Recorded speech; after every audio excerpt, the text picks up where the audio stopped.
Esta presentación. Hoy día es como ustedes saben, es un coloquio extraordinario, por ende pues, la cantidad de personas obvio oscila mucho, ¿no? Entonces, pues bueno, hoy día vamos a tener la presentación de la maestra en ciencias Araceli Quiroz Cham.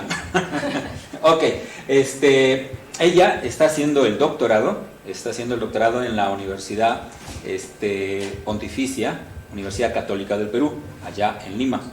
Entonces está con nosotros haciendo una estancia y está trabajando pues en el laboratorio de LUCE y bajo mi supervisión, ¿no? Entonces esto como parte de su doctorado, la idea es que de aquí ya pueda hacer su presentación, ¿no? Entonces ella les va a hacer una presentación breve, espero, y pues bueno, todas las preguntas son bienvenidas. ¿Ok? Le damos la bienvenida aquí a la maestra. Gracias, profesor. Buenos días con todos. Como le dijo el profesor Roberto, soy estudiante de doctorado en la Pontificia Universidad Católica del Perú, y lo que voy a presentar acá es un poco lo que he venido desarrollando en las estancias que he desarrollado en ICAR el año 2018 y 2019. Y esta presentación la he titulado Aplicaciones CERS para la detección de óxidos de arsénico en cantidades traza, que es el objetivo de la tesis de doctorado: detectar óxidos de arsénico como arsénico pentavalente o trivalente en cantidades, esperamos, de hasta 10 ppb, y para ello necesitamos aplicaciones, bueno, lo vamos a trabajar con espectroscopía Raman aumentada de superficie, y entonces debemos desarrollar cierta superficie que permita amplificar la señal Raman. Eso es un poco el contenido que les voy a presentar. Voy a dar una breve introducción sobre el arsénico y dónde lo encontramos, la parte experimental, los resultados que encontré, algunas conclusiones y agradecimientos a las entidades que colaboraron conmigo. Bueno, ahorita vamos a hablar un poco del arsénico. El arsénico lo encontramos en forma natural, básicamente por presencia de volcanes o zonas de montañas. Y entonces esta presencia de arsénico de origen natural está preferentemente en México, Argentina, Nicaragua, Perú y Chile. Pero también está presente por actividades antropogénicas, básicamente explotación minera o refinación de metales por fundición. Estas actividades son las que suelen provocar contaminación en aguas superficiales y subterráneas también. Y lo encontramos preferentemente en América Latina, entre Chile, Bolivia y la región de Perú. También encontramos presencia de arsénico por procesos electrolíticos de producción de metales como cadmio y zinc, con mayor importancia en Brasil. Y en México encontramos presencia de arsénico por plaguicidas, básicamente asociados al desarrollo de la agricultura. Aquí vamos a hablar un poco de la toxicidad del arsénico. Decíamos que la presencia de arsénico, que puede ser tóxico para la salud, está asociado básicamente al consumo del recurso, en este caso recurso hídrico, pero también está asociado a la inhalación.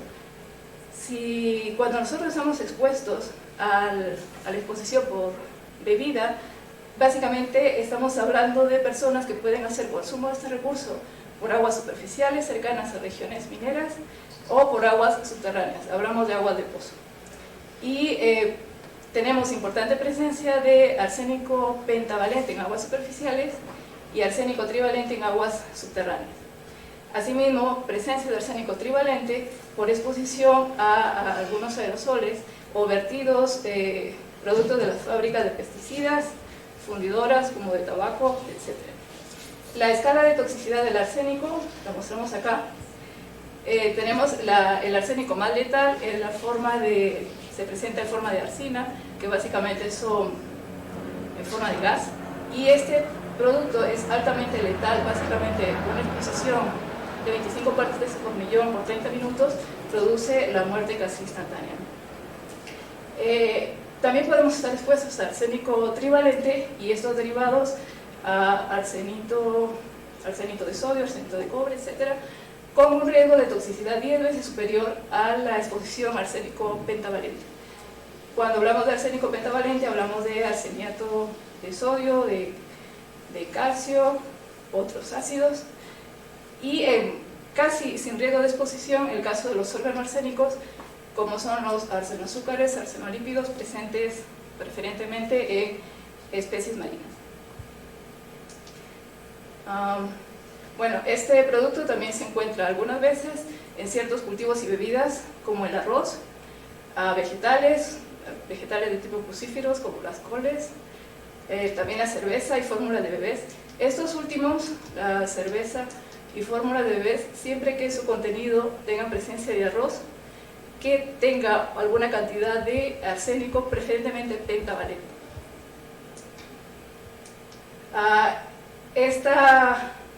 Sabemos que el límite de detección, el límite permisible de arsénico establecido por la OMS es de 10 partes por billón.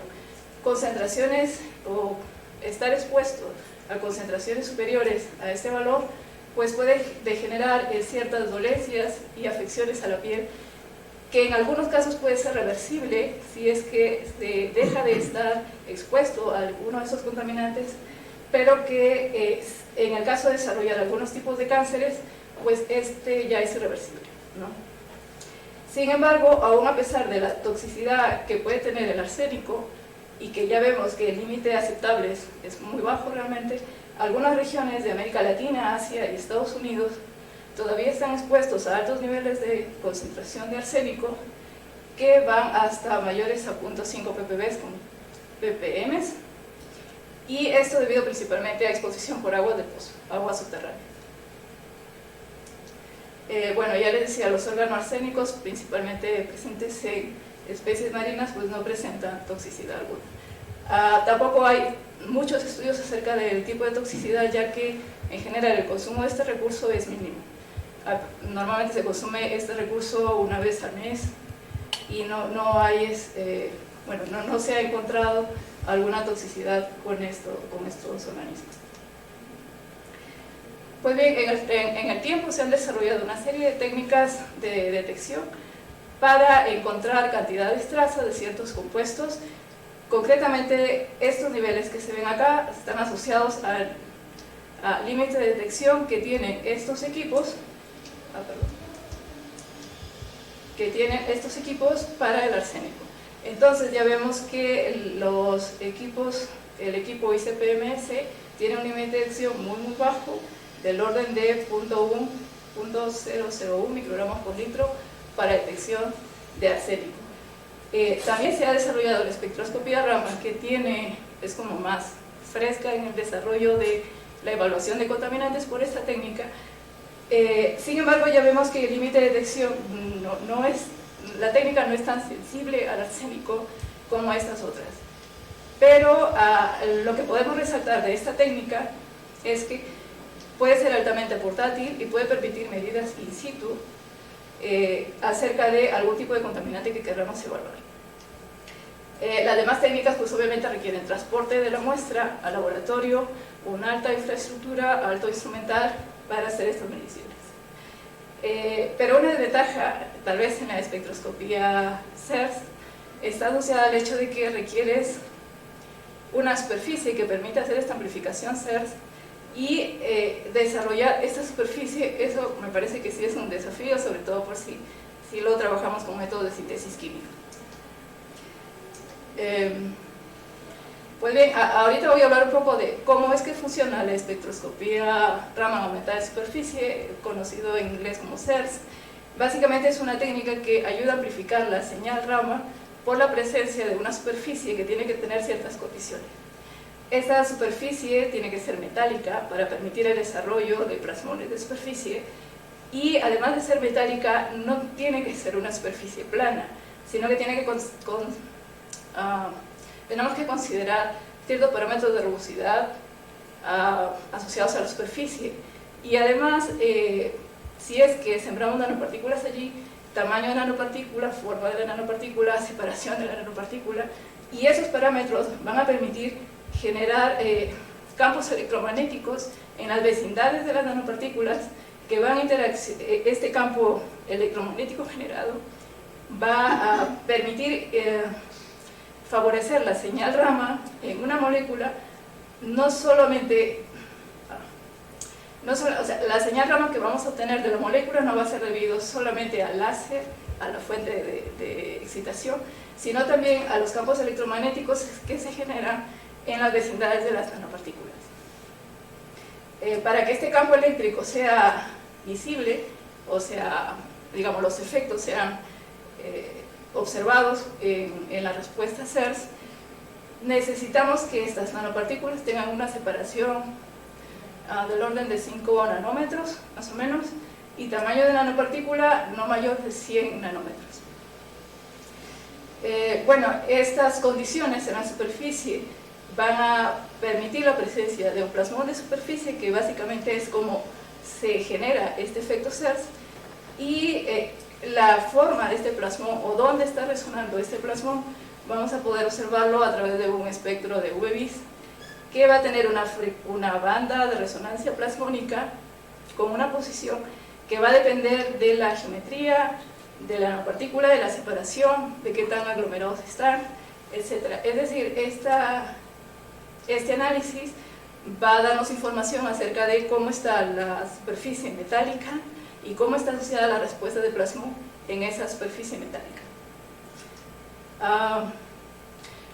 Bueno, ahora voy a hablar un poco de la parte experimental. Se conocen muchos sustratos metálicos que se hacen por diferentes tipos de técnicas. Algunas que se denominan top-down, que son necesitan alta infraestructura de laboratorio para generarse y están asociadas con nanolitografía, con acelerador de haz de iones, de haz de electrones, para que generan una rugosidad en superficie. Y las otras técnicas que son denominadas bottom-down son las que están asociadas a técnicas de menor impacto, de menor recurso, de menor infraestructura de laboratorio tal vez, y son los métodos de síntesis química.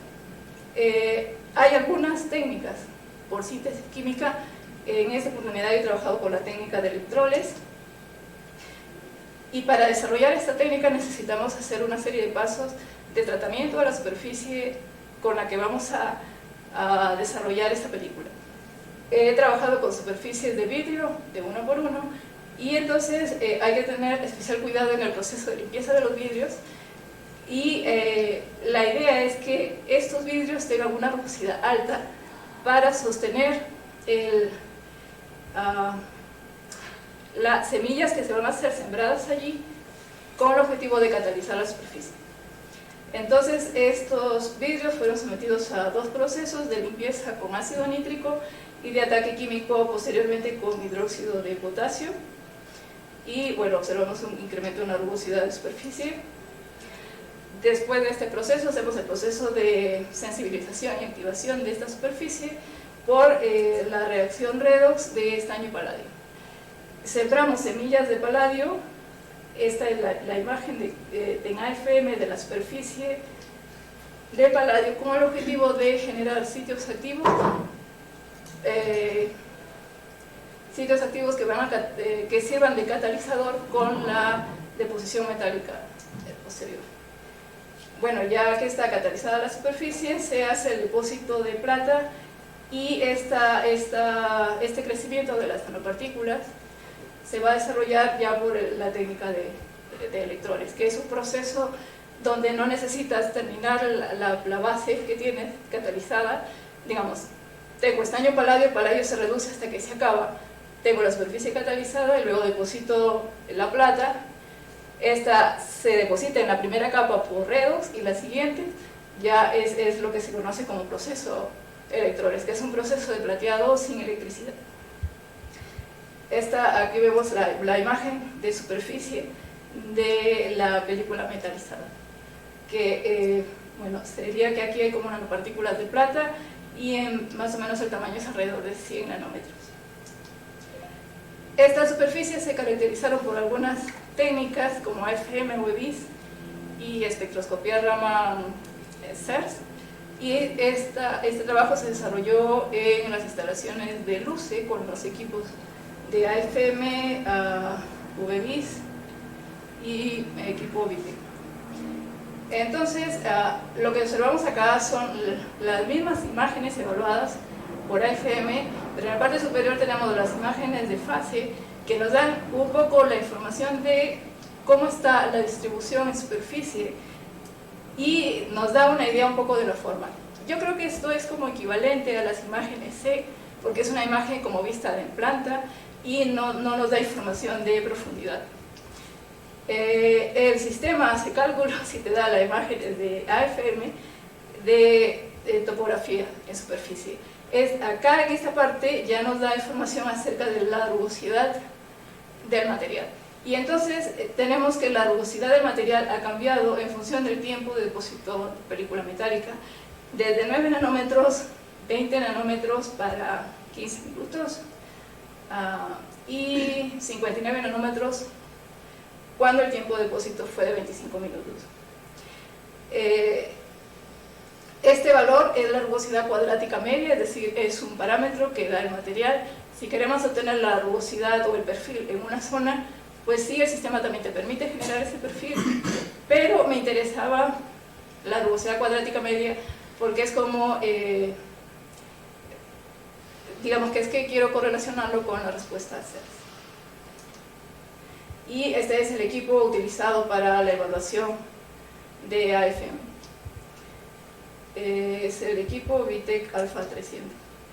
Les decía que también se caracterizaron por espectroscopía UV-Vis, entonces cada una de estas películas, dependiendo de la rugosidad que tuvo o de cómo se desarrolló el depósito, generó un plasmón de superficie con determinadas características. La línea verde, el espectro verde, corresponde al depósito, a la película con depósito de plata por 10 minutos y se observa en la región de 500 a 800 nanómetros por digamos, por cómo está esta tendencia del plasmón hacia la región del rojo, que aparentemente es una superficie donde hay un plasmón más o menos en la región de 432 nanómetros, que es como para partículas esféricas, y por ese comportamiento acá a la derecha podríamos decir que no hay aglomerados. Los siguientes, ya observamos la presencia de aglomerados aquí, ¿sí? Con menor presencia de aglomerados para la película con un tiempo de depósito de 15 minutos. Pero además observamos que, dado que se desarrolla estas aglomeraciones, se empiezan a formar plasmones de superficie asociados al campo electromagnético longitudinal que están en esta región y transversal a la izquierda, ¿no? Bueno, a la derecha ven la localización de la posición de los plasmones de superficie de cada una de estas curvas. Bueno, esto es como la región en la que se generan los aglomerados. Y bueno, estas mediciones se realizaron con un equipo CARI 5000 instalado en LUCE. También se caracterizó estas películas por CERS con la finalidad de ver cuáles de ellas me dan mejor respuesta a CERS. No necesariamente el hecho de que la rugosidad sea muy alta está asociada con una intensificación CERS. Hay parámetros en la rugosidad que sí permiten una buena intensificación CERS en películas metálicas. Entonces, para eso trabajé con rodamina B a una concentración 10⁻⁶ molar que actuó como una molécula de prueba para evaluar la respuesta CERS en películas de plata. Acá se ve la gota depositada y acá es la gota secándose y poco se deja marcado el borde en la película. Las evaluaciones CERS se realizaron en la zona central, entre la zona media y central de la gota, ya que sabemos que esta molécula es altamente fluorescente y en esta zona de borde es probable que la fluorescencia sea mucho más elevada que la señal Raman, y al estar saturada esta zona pues no dé espacio para que haya una respuesta CERS en esta región. Estos son los espectros que obtuvimos con cada una de las películas, excepto el primero a la izquierda, que fue la respuesta de radormina en ausencia de sustrato metálico, en ausencia de sustrato CERS. Los otros espectros son respuestas CERS para rodamina, acá para 10 minutos, acá cuando el metalizado fue por 15 minutos, 20 minutos y 25 minutos. Observamos que hay un importante apagamiento de la fluorescencia para los sustratos metálicos a 15 minutos, que es acá. Y mientras, pues ya con los demás empieza a desarrollarse fluorescencia hasta el último 25 minutos, que incluso la respuesta CERS es bastante bajo. Nosotros seleccionamos el sustrato de 15 minutos, es decir, el que ofrece mejor apagamiento de la fluorescencia y más alta respuesta CERS, para hacer un análisis posterior de correlación de rugosidad de superficie y respuesta CERS. La gráfica que vemos acá, observamos un poco cómo va ese comportamiento de la intensidad CERS en función de la rugosidad cuadrática media, evaluado en la banda de vibración 1646 centímetros de rodamina, y podemos notar acá que hay una máxima señal CERS para el sustrato en 15 minutos con una rugosidad RMS media de 20 nanómetros. Entonces, este sustrato se seleccionó para evaluar los límites de detección de rodamina B y llegamos hasta un ppb en detección de rodamina B. Hemos hecho pruebas posteriores, por ahí que llegamos a punto un ppb, sí, pero ya no se distinguen algunas de estas bandas, básicamente se distingue la banda 1646 centímetros. También calculamos el factor de amplificación del CERS asociado a la película por evaluación con el arsenato de sodio, es decir, quiero ver el factor de evaluación de la película, pero para muestras de arsénico. Entonces, trabajamos el arsenato de sodio, este es el espectro de la muestra en partículas, estos son los modos vibracionales asociados a cada una de estas bandas, y lo llevamos a disolución a concentraciones de 1000 ppm y obtuvimos la respuesta CERS, la respuesta por aplicación CERS y sin aplicación CERS, y observamos acá que hay un importante incremento por aplicación CERS respecto de ausencia de película metálica.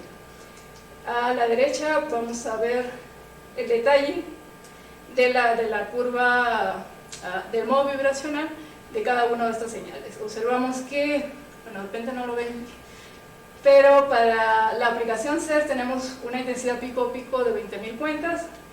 Esto es cuando el sistema BITE tenía un máximo de amplificación para el silicio de 20.000 cuentas. ¿Okay?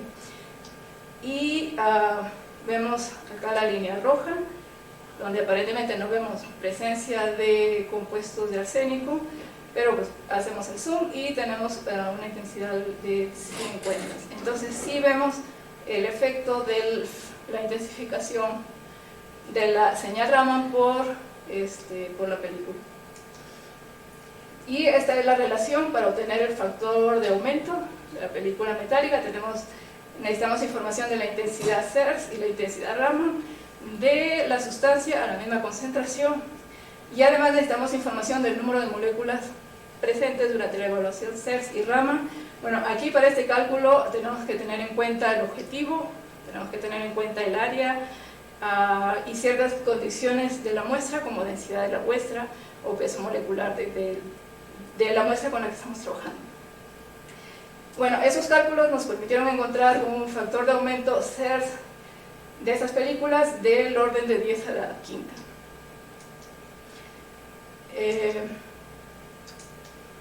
Bueno, y pues hicimos pruebas para ver los límites de detección que podíamos alcanzar en muestras de arsenato de sodio, y observamos aquí que casi se confunde con el ruido. Detección de arsenato de sodio de 100 ppb. Llegado a este punto, pues ya suponemos que necesitamos optimizar la película y también optimizar los parámetros de detección del equipo, como tiempo de integración, o incluso tenemos que tener en cuenta la calibración del equipo. Arsenato de sodio también fue evaluado. Esta muestra fue evaluada hace poco, este mes, pero observamos que sí tenemos una mejor resolución en el pico del arsenato de sodio en modo vibracional ASO3, con una intensidad pico-pico. Esta es alrededor de 300 cuentas, que sí puede discriminarse y sí puede resolverse, a diferencia del arsénico 5, que casi no. Aquí creemos que ha contribuido un poco el trabajo que desarrollaron los especialistas, como el equipo Raman, en cuanto a la calibración del equipo y que nos permitió detectar con mejor resolución el límite de 100 ppb. Entre las conclusiones del trabajo que desarrollé es que, bueno, se alcanzaron límites de detección de 100 ppb, muestras de arsénico trivalente y pentavalente por aplicaciones CERS, con películas metálicas obtenidas mediante la técnica de electrólisis. Las propiedades ópticas de las películas de plata muestran presencia de aglomerados de plata a mayor tiempo de depósito de metal, de 20 minutos en adelante. La correlación de respuestas CERS versus rugosidad muestra una alta intensificación CERS para películas metálicas con RMS 20 nanómetros, que es como el parámetro estándar para generar señal CERS.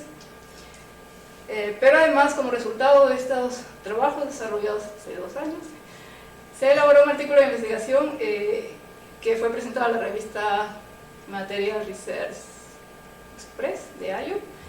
Actualmente se encuentra en revisión. Además de estos trabajos con la película de plata, en paralelo se han desarrollado ensayos de recubrimiento de oro sobre películas de plata. Eso es para analizar un poco la estabilidad de la película, qué tanto puede mantener la respuesta activa CERS y qué tanto puede minimizarse los efectos del carbono impregnado en la superficie metálica. Este trabajo se encuentra en evaluación en este momento y estos recubrimientos se desarrollan también en este instituto con la colaboración del profesor Alejandro Esparza.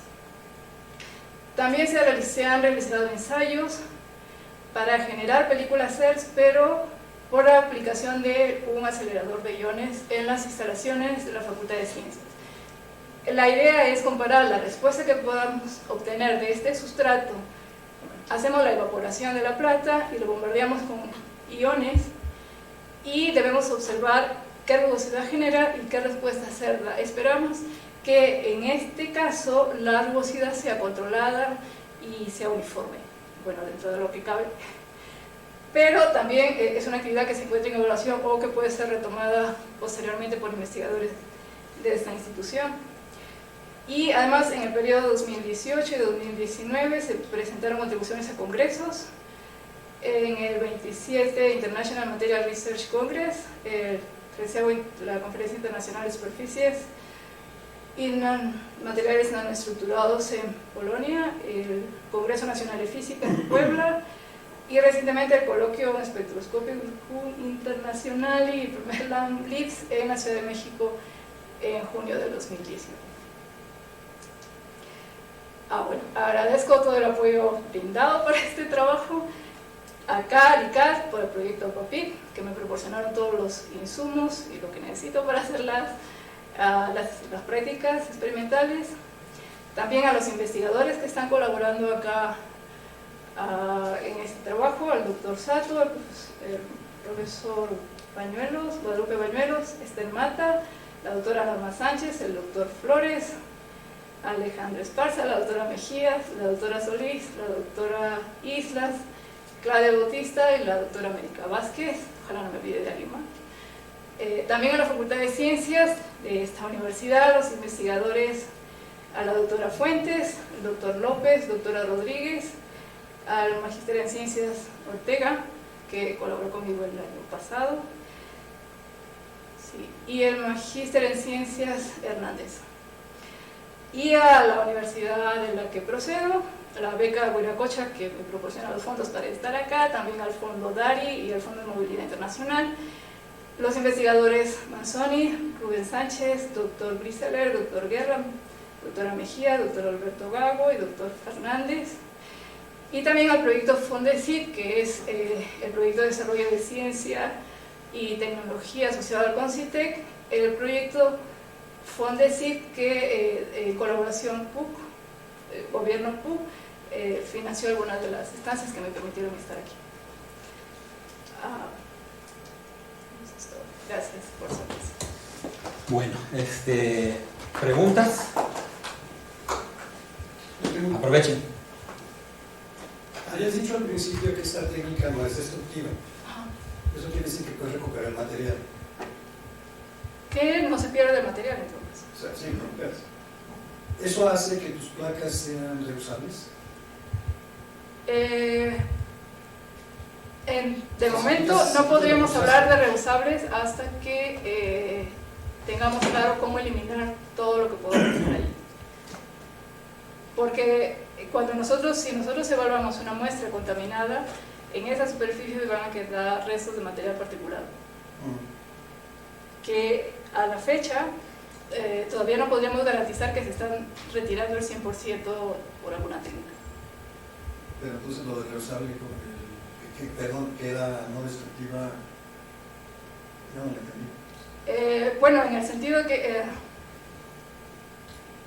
lo que pasa es que la muestra no se pierde, la muestra está ahí, hay que retirarla de ahí. El término no destructivo está en que cuando tú metes a un cromatógrafo, metes la molécula y la deshaces, ¿no? Entonces la otra del CERS o la técnica Raman es que la molécula se ve afectada básicamente por la longitud de onda, pero muy levemente, entonces pues no porque esas placas son caras, ¿no? Entonces, si son pues sí, reusarlas estaría muy bien. Sí, hay técnicas para ello. ¿Alguien más? Aprovechen las dudas que tengan. Las que sean. De todos los espectros Raman que obtuviste, primero para la rodanura, ¿no? ¿Se reproduce el espectro? Así diciendo, tienes tu gotita en el sustrato, se seca la gotita y luego tú haces el muestreo sobre la superficie. Dices que tomas en la parte media y hacia el centro. Y cada que haces eso, los espectros que capturas se parecen. ¿En la misma zona? Ajá, en la misma zona. O sea, sí hay reproducibilidad en la misma zona, pero la película, que tiene un área de 1 por 1, no es uniforme al 100%. Entonces, si yo pongo material en otra zona, quizás no me da la misma respuesta y entonces tengo problemas de reproducibilidad. Pero en la misma zona que puse la gota y si en esa misma zona hago el muestreo, pues sí, en ese caso sí hay reproducibilidad del espectro de la señal. Okay. Ahora, lo que sí querías medir, que tiene que ver con el arsénico. ¿La sal que usaste es una sal? ¿Arsénico? Es arseniato de sodio, sí, es una sal. ¿Esa no tiene fluorescencia? No. Pero ahí el chiste es de que la estás usando a muy baja concentración y puedes ver la señal. Sí. ¿Qué es lo que está actuando? No, lo mismo, ¿hay reproducibilidad en eso? A bajas concentraciones, pues ya es más, digamos que muy poca muestra por la característica de este material. Y cuando uno hace la evaluación en un área determinada, pues hay zonas que sí puedes encontrar el material y zonas que no. No sabríamos si cuando volvemos a monitorear, estamos monitoreando, es decir, si retiramos la muestra y la volvemos a poner, no podríamos saber si es la misma zona. Y sí tenemos que trabajar mucho en controlar la rugosidad, porque mientras no tengamos la rugosidad controlada, es difícil encontrar la señal, reproducir la señal en la misma zona. Bueno, anímense. Presentas un límite de detección, pero no tienes todavía un intervalo lineal para ¿De la respuesta? No, no sé, creo que tú, o sea, no sé si entiendo mal, pero la señal que estoy obteniendo, ya que la superficie todavía no tiene una rugosidad controlada, entonces la respuesta que obtengo tiene una desviación estándar entre una y otra respuesta muy alta. Y entonces todavía no puedo hacer esa calibración que tú me dices de los rangos hasta que consiga uniformizar más la superficie y establecer los rangos en el límite de detección. ¿Cuál es el principal problema que tienes para uniformizar la producción? Pues hay muchos factores, uno de ellos es la temperatura, que a ligeros cambios de temperatura ya el crecimiento de las nanopartículas va a cambiar, también la forma de depósito, también el pH de la solución, y esos factores son los que he encontrado que de alguna manera interfieren en que el depósito pueda ser o no uniforme. ¿Más? ¿Sí, no? Yo pregunto. Ok. Aprovechando, ya que no me respondes allá en el laboratorio, aquí voy a aprovechar. Sustrato versus coloide. ¿Por qué? ¿Cuál es la diferencia entre ellos? Pues no he estudiado yo los coloides, no he hecho prácticas en coloides. Sin embargo, creo que en cuanto a la utilidad del recurso, me parece que en la película pues tienes un área, digamos, una película de 1x1 te da un área de muestreo de como 9 regiones. Y entonces podrías, independientemente una de cada dos, en cuanto a la respuesta, o sea, pongo una muestra acá y puedo evaluarla, la muestra acá y la evalúo, la muestra acá. En coloides, yo tengo entendido que coloides, si tienes una cantidad en mililitros, depositas la muestra ahí, se uniformiza y encuentras las señales, puede ser una forma. No he trabajado mucho en coloides porque no sé qué tanto pérdida de material puedo tener comparada con las películas metálicas. Y en cuanto a la respuesta CERS, pues alguna vez leí que la respuesta CERS es menor para coloides que en películas metálicas. No sé si estoy equivocado. Bueno, va por ahí. Básicamente es el límite de detección. Uno en coloide tiene un límite de detección y en sustrato pues el límite de detección baja un poco, mucho más, ¿no? Bastante. Otra pregunta. Hablas de concentraciones de ppm, ppbs, molaridad y todos, pero cuando tú pasas a los sustratos en realidad no estás viendo ppbs o ppm, estás viendo cantidad, ¿no? En gramos. ¿Tienes más o menos una idea de cuánto? No he hecho los cálculos, pero obviamente si tenemos una muestra de un ppb depositada en la zona, esa cantidad de material particulado se va a repartir en toda la región. Y entonces lo que realmente estoy monitoreando es una fracción de un ppb que he puesto ahí. Entonces podría ser que a nivel de microgramos el límite de detección esté mucho más bajo, tal vez 10 veces o 100 veces menor. Depende también de el depósito de la gota y de qué tan uniforme es ese depósito. Pues bueno, ¿alguien más? ¿Una preguntita? ¿No?